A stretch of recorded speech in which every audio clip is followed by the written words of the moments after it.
आज बैलगाडीने गेलोय, कारण अक्षरशः लोकांना बैलगाडीतनं जायची वेळ आणलेली आहे. एवढं महाग पेट्रोल झालेलं आहे. सोनं तर घेणं परवडतच नाही आहे. घेऊ नका काय, अहो घेणाऱ्याला त्यांनी बक्षीस द्यायला पाहिजे की कोणाकडे एवढे पैसे आहेत की जो सोनं घेऊ शकतो. ही परिस्थिती आज त्यांनी आणली. आमचं म्हणणं काय आहे की लालबहादूर शास्त्रींनी एकेकाळी देशातल्या लोकांना सांगितलं होतं की अन्न टंचाई आहे.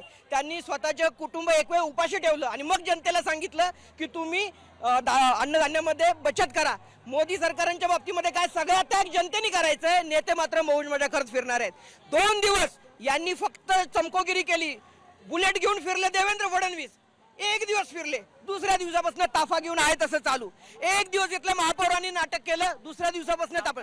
आमचं म्हणणं आहे की ही चमकोगिरी चालणार नाही. तुमचं हे ढोंग आम्हाला कळलंय.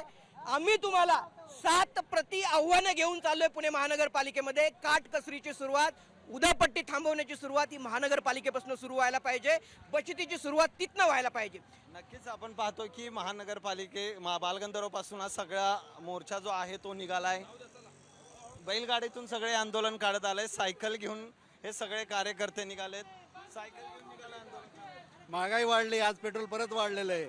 मोदीने ज्या घोषणा केल्या होत्या त्याच्या विरोधातच काम होते पाठीमागील 14 वर्षापासून.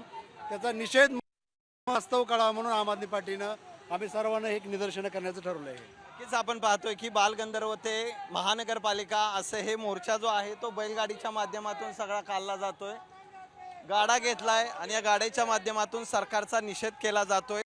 जी दरवाढ पेट्रोल डिझेलची असेल किंवा इतर महागाई वाढत आहे त्याचा निषेध म्हणून हे आंदोलन जे आहे ते आम आदमी पार्टीच्या वतीने पुण्यात करण्यात आले. कॅमेरामन सुमित भोसलेसह सचिन जाधव, साम टीव्ही न्यूज, पुणे.